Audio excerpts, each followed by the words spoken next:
Rương thông hai rương thông hai bênนี้ไทยตว่าสมออยเวียดนามดอกนิเวมุยตักtừ កំពង់ផែយោធាញ៉ាចាងវិញព្រោះការពង្រាយនិវាមួយទឹកក្បែរកោះត្រល់នេះវាបានគំរាមកំហែងដល់សន្តិសុខជាតិរបស់ថៃមិនដឹងឬធ្វើមិនដឹងនិវាមួយទឹកវៀតណាមទុកស៊ីពង្លិចនិវាចម្បាំងនិងតានខឺដឹកប្រេងពួកឯងនឹងហើយកុំប៉ិនធ្វើភ្លើពេកថៃចិញ្ចឹមទ័ពអ៊ីស្រាអែលក៏ប៉ះពាល់ដល់សន្តិសុខជាតិវៀតណាមដែរនេះគឺជារឿងធំខ្លាំងមែនទែនដោយសារតែភាគីថៃគឺមិនហ៊ានជាមួយវៀតណាមទេបានត្រឹមតែតវ៉ាសូមឲ្យវៀតណាមដកនាវាមួយទឹកទៅកំពង់ផែយោធាញ៉ាចាងវិញព្រោះតែការពង្រាយនាវាមួយទឹកក្បែរកោះត្រល់នេះវាបានគំរាមកំហែងដល់សន្តិសុខជាតិរបស់ថៃអានុទានទីនោះវិញរត់ចុះរត់ឡើងមិនដឹងរត់ទៅខាងណាទេបងប្អូនរត់ឡើងឡានកិច្ចសំណួររបស់អ្នកកាសែតកាលមុនវិបត្តិថៃថាមានប្រេងបំរុង60ថ្ងៃកំពុងមានវិបត្តិស្រាប់តែថៃថាមានប្រេងបំរុង105ថ្ងៃតើលោកនាយករដ្ឋមន្ត្រីភូតបោកមែនឬក៏យ៉ាងណាកាលដែលឃោសនាបោះឆ្នោតសន្យាថានឹងធ្វើឲ្យរាជមានរហូតស្រែកថាមានប៉ុណ្ណឹងបានហើយឥឡូវឃើញប្រជាជនវាយតប់គ្នាដណ្ដើមប្រេងនិងដេកនៅស្ថានីយ៍តម្រៀបធំរងចាំចាក់សាំងនៅម៉ោង 6 ព្រឹកតើនាយករដ្ឋមន្ត្រីឆ្លើយដូចម្ដេចអនុទានរត់ឡើងឡានឆ្លើយថាផ្លេចហើយមិនដឹងសន្យាដូចម្ដេចខ្លះទេថៃគ្នាវាបោកគ្នាឡើងវិលទម្រាំខ្មែរយើងចាំតែជឿវាទៅឥឡូវនេះសូមអាប់ដេតព័ត៌មានទាន់ហេតុការណ៍ជូនបងប្អូនទាំងគ្នានៅក្នុងថ្ងៃនេះគឺអាប់ដេតមេទាហានសៀមចុះត្រួតពិនិត្យការវឹកហាត់និងពិនិត្យជាអង្គភាពកងពលលេខ11នៅទីលានវឹកហាត់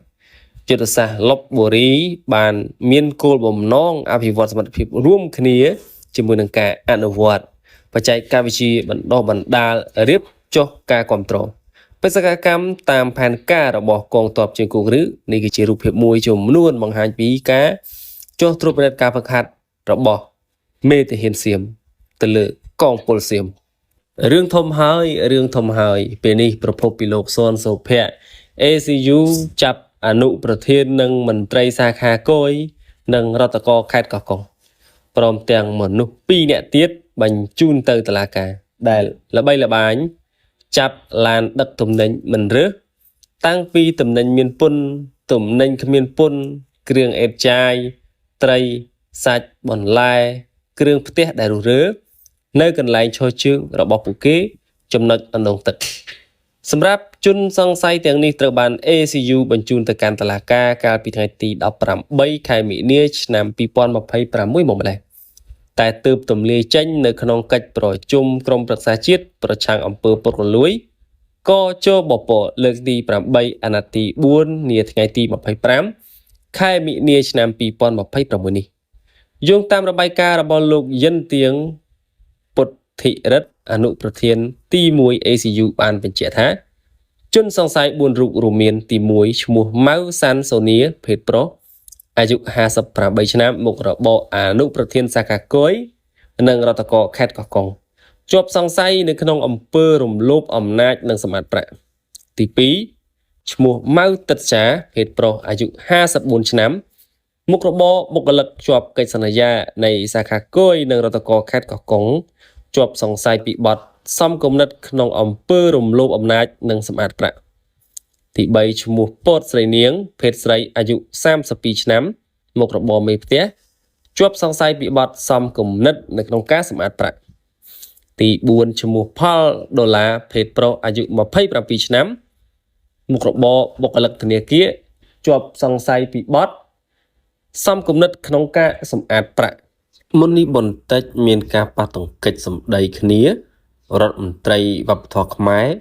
ប៉ះសម្ដីជាមួយនឹងកុងស៊ុលថៃនៅសៀមរាបកុងស៊ុលទូតថៃនិយាយដោយបំពានបែបជំលើយថាសោកស្ដាយណាស់មិនគួរប្រាសាទព្រះវិហារត្រូវបែកបាក់ដោយអាវុធសោះព្រោះតែខាងយើងយកដុំថ្មប្រាសាទធ្វើជាលេនដ្ឋាន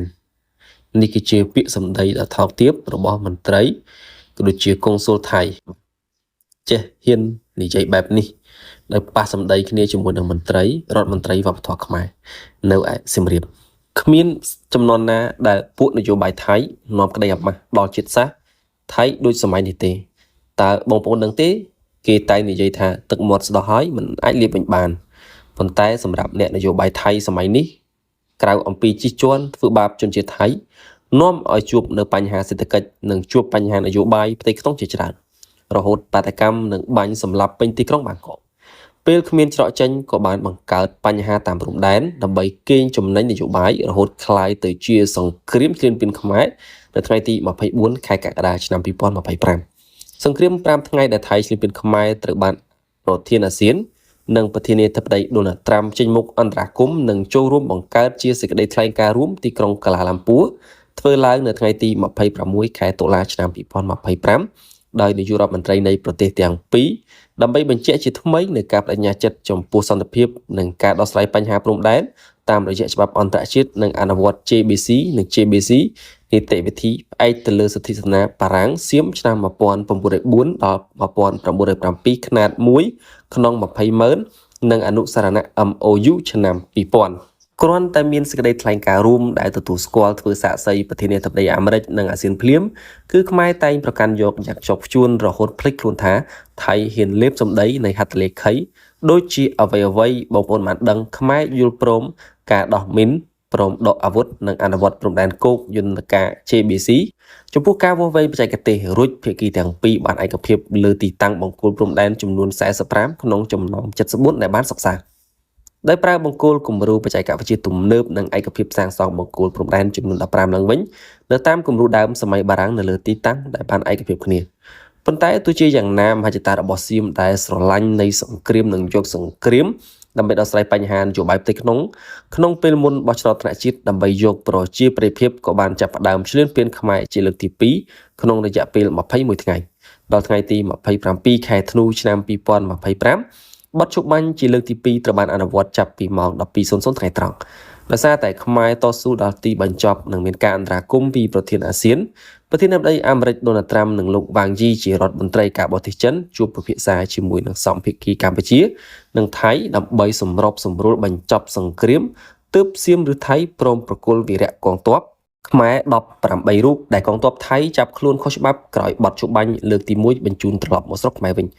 ចូលមកដល់ដើមឆ្នាំ2026ខ្មែរខុសជំរុញឲ្យថៃបន្តអនុវត្ត JBC តាមស្មារតីនៃសេចក្តីថ្លែងការណ៍រួមនិងការឯកភាពគ្នាលើការបោះបង្គោលព្រំដែនបានមួយចំនួនរៀងរាល់ប៉ុន្តែថៃមានល្បិចកលយកលេសក្រោមហេតុផលថាការបោះឆ្នោតថ្នាក់ជាតិថៃរួចរាល់សិននិងរៀបចំនៃគណៈរដ្ឋមន្ត្រីថ្មីរួចរាល់សិនទើបបានបន្តនីតិវិធី JBC បន្តក៏ប៉ុន្តែមកដល់ពេលនេះថៃបែរជារដ្ឋមន្ត្រីនៃព្រឹទ្ធសភាថៃប្រជុំអនុម័តសម្រាប់ដើម្បីលុប MOU 2000ទៅវិញក៏ប៉ុន្តែមិនទាន់មានការអនុម័តបន្តរដ្ឋសភាថៃនោះទេទើបខ្ញុំថាពិភពលោកគ្មានទេគឺមានតែអ្នកនយោបាយថៃមួយទេដែលនិយាយឲ្យលេបសម្ដីឬទឹកមាត់ដែលស្ដោះហើយអោបយកមកលេបវិញយកតម្លៃកិត្តិយសនៃជាតិថៃមិនស្មើនឹងអ្នកលក់ដូរតាមផ្សារ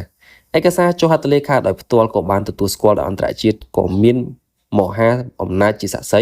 បែរជាធ្វើអ្វីតាមតែចិត្តនឹកឃើញដោយក្មេងបៀមដៃជាក្តីអាម៉ាស់ដ៏ធំបំផុតសម្រាប់ជនជាតិថៃនៃសម័យថ្មីនេះនិងបង្ហាញចំពោះពិភពលោកថាថៃមិនគោរពច្បាប់និងមិនគោរពនៃសម្ដី